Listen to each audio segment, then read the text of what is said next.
மக்களே, இது உங்கள் ஷைனா டாக்ஸ். நம்மளுடைய லாஸ்ட் ஆடியோ புக்கான லியோனார்டோ டா வின்சிக்கு நீங்க கொடுத்த சப்போர்ட்டுக்கு ரொம்ப ரொம்ப தேங்க்ஸ். அண்ட் ஆஃப் கோர்ஸ் வெறும் தேங்க்ஸ் சொன்னா மட்டும் பத்தாது. I feel very grateful for that. இந்த மாதிரியே தொடர்ந்து சப்போர்ட் பண்ணுங்க. அண்ட் இப்போ நம்ம என்ன தெரிஞ்சுக்க போறோம்னா, ரேடியேஷன்.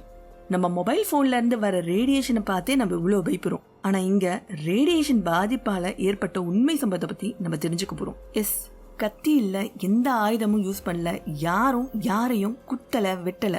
வெறும் ஒரு ரேடியேஷன் மனுஷனோட தோலை உரிச்சு சத வெளியில தெரியும்படி இருக்கும்னு சொன்னா நீங்க நம்புவீங்களா? அண்ட் இந்த ரேடியேஷனோட தாக்கத்தால மனுஷன் மெழுகு மாதிரி உருகி இறந்தான்னு சொன்னா நீங்க நம்புவீங்களா? எஸ், மனுஷங்க தான் கண்ணு முன்னாடியே தன்னோட உடம்ப சிதைஞ்சு போறத பார்த்துக்கிட்டே இறந்திருக்காங்க.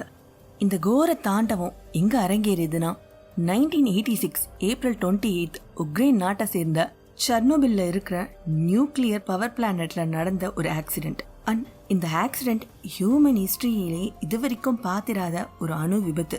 இதன் விளைவா பல்லாயிரம் கணக்கான மக்கள் கொத்து கொத்தா கொடூரமா இறந்திருக்காங்க. இந்த கோர தாண்டவம் எப்ப அரங்கேறிச்சுன்னு தெரிஞ்சுக்கலாமா? நான் முன்னமே சொன்ன மாதிரி 1986 ஏப்ரல் 26 சரியா மிட் நைட் 1:23 ஒரு பயங்கரமான வெடி சத்தம். அந்த ஊர்ல வசிக்கிற பொதுமக்களுக்கு இத பத்தி எதுவுமே தெரியாம ஏதோ ஒரு வெடி சத்தம் கேட்டு தூக்கத்துல இருந்து எழுந்து வந்து பார்க்கும் பொழுது ஏதோ தூரத்துல ஒரு வெளிச்சம் தெரியுது. அந்த நியூக்ளியர் பவர் பிளான்ட்ல நெருப்பு வானத்தை நோக்கி போற மாதிரி இருக்குன்னு இதோட சீரியஸ்னஸ் எதுவுமே தெரியாம அவங்களுக்குள்ள பேசிட்டு இருக்காங்க.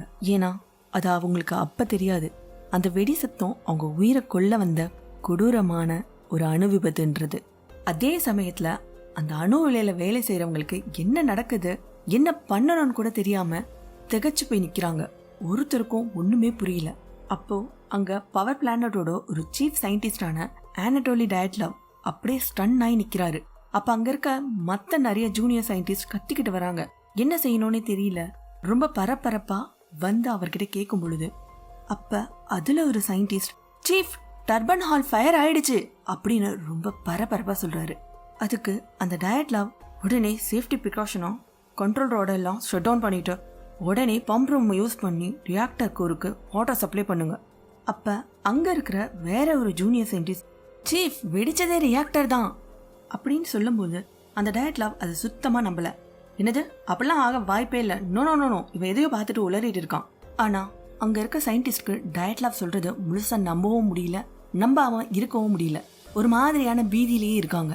பட் டயட்லவ் மட்டும் இது ஒத்துக்கவே இல்லை. நான் சொல்றதை மட்டும் செய்யுங்க அப்படின்னு சொன்னாலும் அவருக்குள்ள ஏதோ ஒரு யோசனை ஓடிக்கிட்டே தான் இருக்கு. அப்போ அங்க இருக்க ஒரு சில சயின்டிஸ்ட், சார், டர்பன் ஹால் வெடிச்சிச்சு, இப்ப என்ன பண்றது அப்படின்னு கேட்கும் பொழுது உடனே டயட்லவ் எல்லா ஃபயர் ஸ்டேஷனுக்கும் ஃபோன் பண்ணி உடனே வர சொல்லு, இன்ஃபார்ம் பண்ண எல்லாருக்குமே அப்படின்னு சொல்லிட்டு வெளியில வரும்போதுதான் இதோட சீரியஸ்னஸ் என்னன்னு டயட்லவ் கண்ணில் படுது.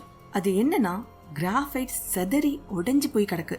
அதை பார்த்த டயட்லவ், இந்த கிராஃபைட் கோருக்குள்ள தானே இருக்கு, இது எப்படி உடஞ்சு போயிருக்கும் அப்படின்னு சொல்லி ஷாக் ஆகி பாக்குறாரு. அந்த சேம் டைம்ல அந்த பவர் பிளான்ட்ல வேற ஒரு இடத்துல வெலாரியோன்ற சயின்டிஸ்ட் வேகமா ஓடி போயிட்டு இருக்காரு. டோசிமீட்டர் எடுக்க போயிட்டு இருக்கும் பொழுது அவர் போகக்கூடிய இடம் எல்லாம் ஒரே புகை மூட்டமா இருக்கு. இந்த டோசியோமீட்டர் யூஸ் பண்ணி அந்த இடத்துல ரேடியேஷன் எவ்வளவு இருக்குன்னு சொல்லி செக் பண்ண போறாரு. அப்படி செக் பண்ணி பார்க்கும் பொழுது 3.6 ரேடியேஷன் இருக்கு. இது ரொம்ப ஹை லெவலான ரேடியேஷன் சொல்லி பார்த்துட்டு இருக்கும் பொழுதுதான் இதோட சீரியஸ்னஸே புரியுது. அப்ப அவர் கூட இருக்க வேற ஒரு சயின்டிஸ்ட் வெலாரியோட முகத்தை பார்த்துட்டு ஷாக் ஆயிடுறாரு. வெலாரியோ, உங்க முகம் ஃபுல்லா ரெட் ஆயிடுச்சு அப்படின்னு சொல்லும் பொழுது வெலாரியோ, சரி, நீ உடனே வெளியில போய் எல்லாரையும் சேஃபா இருக்க சொல்லு, நான் விக்டரை தேடி போறேன் அப்படின்னு சொல்லிட்டு போகிற வழியிலேயே வெலாரியோ ரத்தம் வந்து எடுக்கிறாரு. அந்த பம்ப் ரூம்ல அந்த விக்டர் ரொம்ப மோசமான நிலையில, முகெல்லாம் செதஞ்சு போன நிலையில, தோலெல்லாம் வலிட்டுக்கிட்டு உள்ள இருக்க சத வெளியில தெரியற மாதிரி ரத்தம் ஒழுக ஒழுக செதஞ்சு போயிருக்கு. அதை பார்த்த வேற ஒரு சயின்டிஸ்ட், டேய், என்னடா ஆயிடுச்சு உனக்கு, இப்படி இருக்க அப்படின்னு சொல்லும் போது விக்டர் ஒரு இடத்தை கை காட்டுறாரு. அந்த இடம் ஃபுல்லா வெடிச்சிருக்கு, கோரெல்லாம் செதறி போயிருக்கு. இது பம்ப் ரூம்ல இருந்து ரேடியேஷன் கோருக்கு வாட்டர் சப்ளை பண்ண போன ஆளுங்களுக்கு நடந்த கொடுமை. அதே சமயத்துல இந்த பவர் பிளான்ட்ல வேற ஒரு இடத்துல டயட்லாவும் மத்த சில சயின்டிஸ்டும் சேர்ந்து பேசிக்கிறாங்க. டயட்லாவ் கேக்குறாரு, நான் வாட்டர் அனுப்பி கோரை கூல் பண்ண சொன்னனே, அது என்ன ஆச்சு? சார், பம்ப் ரூம்க்கு அப்பவே ஆளுங்கெல்லாம் போயிட்டாங்க, பட் யாருமே இன்னும் திரும்பி வரல சார். அப்ப டயட்லாவ் டோசிமீட்டரை வச்சு ரேடியேஷன் செக் பண்ணும் பொழுது 3.6 இருக்கு. அட, 3.6 தானே, அது ஒன்றும் இல்லை, எல்லாமே அண்டர் கண்ட்ரோல் தான். So no need to worry, எல்லாம் அவங்கவுங்க வேலையை பாருங்க அப்படின்னு சொல்லிட்டு இருக்கும் பொழுதே வெளியில ஃபயர் சர்வீஸ் ஆளுங்களாம் வந்து இறங்கியிருக்காங்க. அதுல ஒருத்தர் இந்த பவர் பிளான்ட் பக்கத்துல இருக்கிற ஒரு அபார்ட்மெண்ட்ல அவருடைய வைஃபோட வாழ்ந்துட்டு இருக்காரு. அவருடைய பேரு வசிலி இக்னாட்டென்கோ அண்ட் அவரோட வைஃபோட பேரு லிட்மிலா இக்னாட்டென்கோ. செர்னோபிலுக்கு ஃபர்ஸ்ட் போய் தீ அணைச்ச வீரர்கள்ல இவரும் ஒருத்தர். இவரை பத்தி ஏன் நான் இவ்வளவு ஸ்பெசிஃபிக்கா சொல்றேன்னா, இதுக்கு பின்னால சொல்ல போற விஷயத்துல உங்களுக்கே புரியும். இப்ப கதைக்கு வருவோம். அங்க வந்து இறங்கின ஃபயர் ஃபைட்டர்ஸ்ல ஒருத்தர் கீழே ஏதோ வித்தியாசமா ஒரு கல்லு கிடக்குதுன்னு நினைச்சு வெடிச்சு செதர்ன அந்த கிராஃபைட் துண்டை கையில எடுக்கிறாரு. அது கையில வச்ச கொஞ்ச நேரத்திலேயே அவருக்கு லைட்டா எரிச்சல் ஆரம்பிக்கிறது. அப்ப அவர் கூட இருந்தவரே ஏய் அது என்னடா அப்படின்னு கேட்கும் பொழுது, அது என்னன்னு தெரியலடா, ஏதோ கல்லு மாதிரி இருக்குன்னு சொல்லி தூக்கி போட்டுட்டு சரிவா வேலையை ஆரம்பிக்கலாம் அப்படின்னு சொல்லி வேலை செய்ய ஆரம்பிச்சிடறாங்க.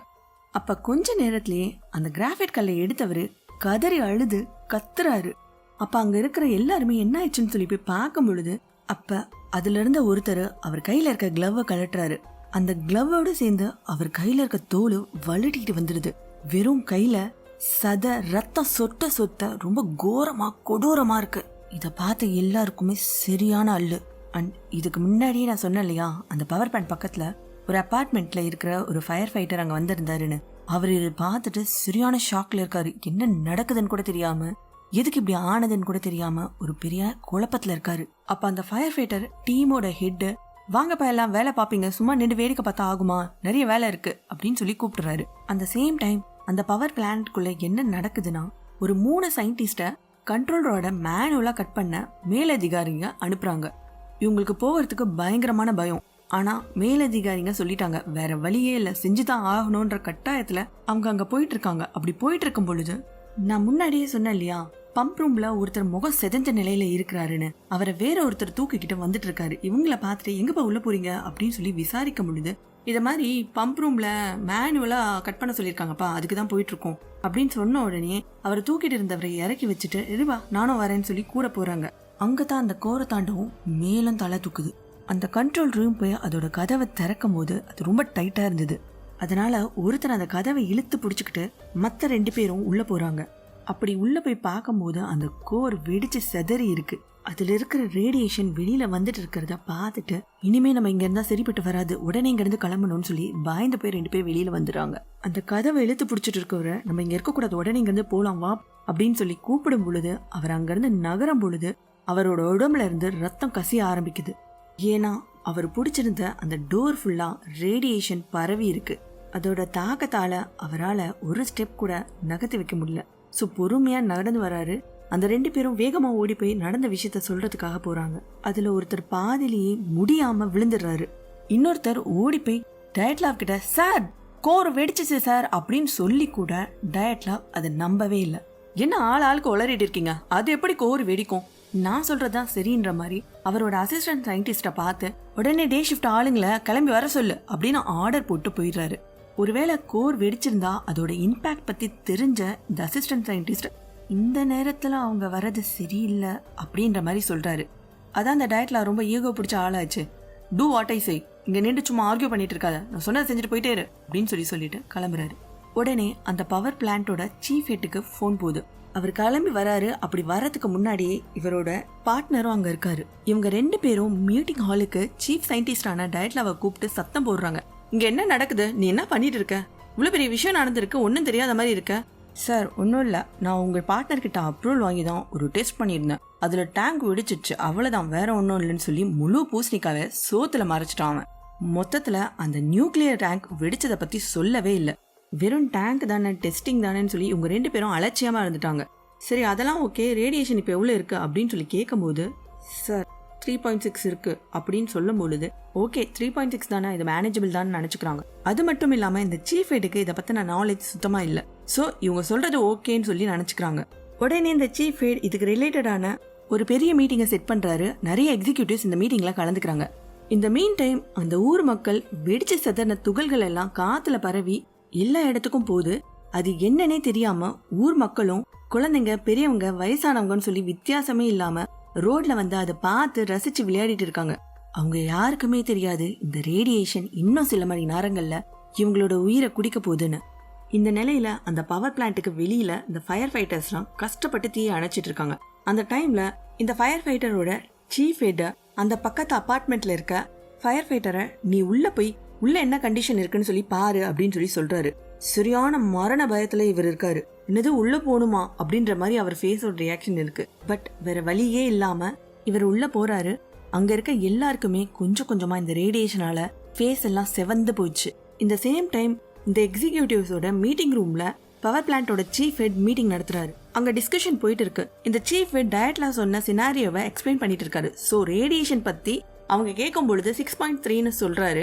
6.3ன்றத நம்ம நார்மலா எடுத்துக்க முடியாது. ஸோ உடனே பப்ளிக் எல்லாம் வேற எதனா இடத்துக்கு ஷிஃப்ட் பண்ணும், இதை உடனே இன்ஃபார்ம் பண்ணும் அப்படின்னு சொல்லும்போது இன்னொன்னு அதெல்லாம் இப்போ உடனே செய்ய முடியாது, அதுக்கு தேவையும் இல்லை அவசியமும் இல்லைன்னு சொல்லி எல்லாருமே அங்க இருக்கவங்க எக்ஸ்பிளைன் பண்றாங்க.